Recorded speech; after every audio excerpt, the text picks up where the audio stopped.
The Family Vice is a 1975 Italian film directed by Mariano Laurenti, starring Renzo Montagnani, Edwige Fenech and Roberto Pace.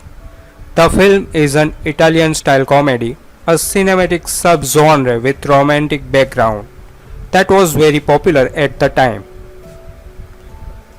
Giacomo, after having served yet another sentence in prison, finds a mysterious woman Magda waiting for him at the exit. Initially, he believed that the woman has planned for him, but his intentions are quite different. Determined to seize the inheritance of his brother, Count Joshua, sick and stuck in a wheelchair, is willing to do anything in order to achieve its purpose. The plan is simple.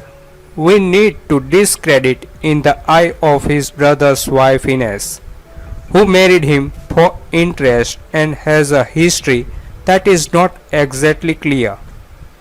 In the past, in fact, Ines was Giacomo's lover for a long time, and therefore Magda intends to use him by making her brother hire him as a waiter and driver, with the aim of seducing her again.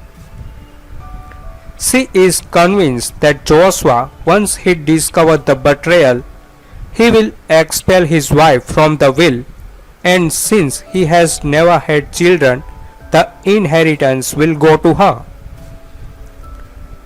Giacomo accepts the assignment in exchange for a large sum of money and on Magda's advice pretend to be homo. In order not to arouse suspicion and to initially enter into the good graces of the jealous Joshua, who perhaps would have preferred to hire a waitress. In addition to Joshua and his wife Magda and her 20-year-old son Marco live in the huge villa where Giacomo goes to work. A spineless man with a hobby of photography and in full hormonal storm. Ines, at the sight of Giacomo, is dumbfounded but does not give in to her flattery, also because she has prepared to amuse herself for some time with the young Marco. To further complicate the situation, a young girl arrives by surprise in the villa, Susie, Edwige Fenech. She reveals that she is the daughter of Joshua, the result of an old flirtation of 20 years earlier.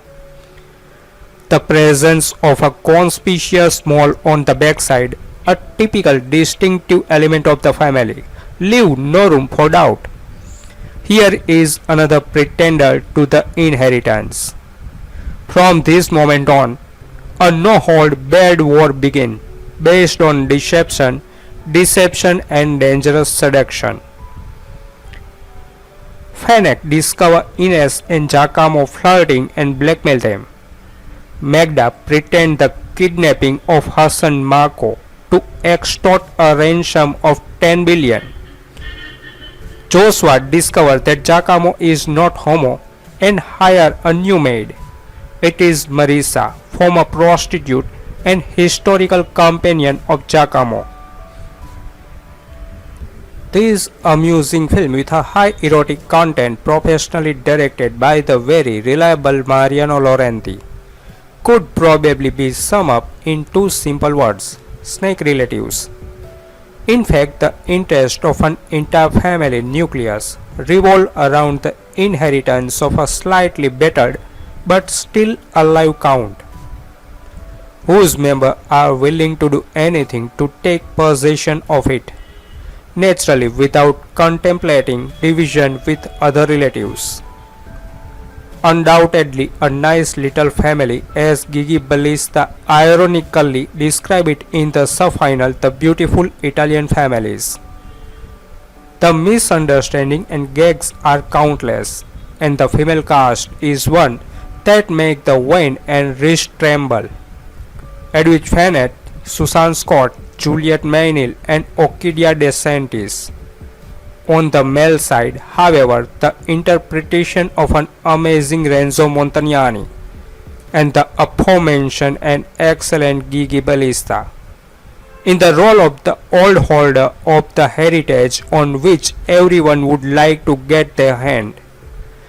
The nude are frequent and the erotic, itchy situations are remarkable, but the register that Laurenti gives to the film focuses more on comedy and not on morbidity, and in the end this is one of the best films of him. Curiosity on the soundtrack entrusted to Maestro Gianni Ferrio, a song from a college thriller, Death Caresses at Midnight, and the song Fai Piano Fai Presto by Mina. Main theme, the spanking of Festa Campanile. Don't confuse this film with the similar 1979's Where Can You Go Without the Little Wise. Renzo Montagnani basically played the same part in both films, but in this one it is Edwidge Fenech, not Paola Senota, who goes sunbathing while he does his butler act. Giacomo is picked up by widowed Countess Magda the moment he is released from jail and promptly leaves his girlfriend standing there. Magda wants Renzo to pose as a butler and seduce her brother's new wife Ines, so Magda can have the inheritance all for herself. Ines is already having late night rendezvous with Magda's teenage son Marco and sees through the new major domo's butler disguise immediately. Finally, Edwidge arrives in green hot pants on her scooter, proving to be an illegitimate love child of the cripple count by showing the mole on her behind. As usual, Fenech wastes no time and takes off her top for the aforementioned sunbathing scene, arousing the interest of Giacomo and Marco, an objection from Ines. As if all this wasn't confusing enough, the whole family keep double and triple crossing each other to get into good graces with the Count. There is photographic evidence of adulterous affair. A kidnap plot is foiled before the ransom note is died.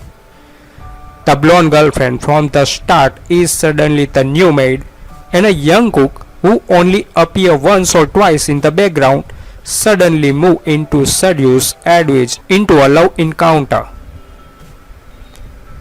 Meanwhile, Renato's love act keep getting more obnoxious.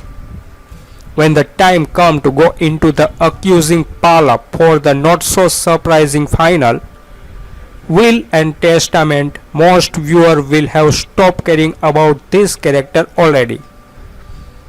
This Italian comedy is probably one of the best of its kind. The movie has a very decent cast and a good plot to tie the sun-dry love scene together. It is also genuinely funny in places and not nearly as ineptly dubbed as many of these films often are. Renzo Montagnani plays a convict who gets out of prison and is picked up by a mysterious woman and taken to a wealthy estate to work as a butler. It seems his ex-lover is now married to an older wealthy man, and the mysterious woman, who is the rich man's half-sister, is trying to get the ex-convict to tempt the wife into infidelity so her brother will disinherit her. This hardly seems necessary, as the wife is already a raving nymphomaniac who is carrying on with her teenage nephew. Then the man's illegitimate daughter shows up on a motorcycle, followed by the ex-convict's own neglected wife, who is pretending to be maid. And for some reason, the ex-convict is posing very unconvincingly as a homo. This movie actually works pretty well, largely because of the great cast.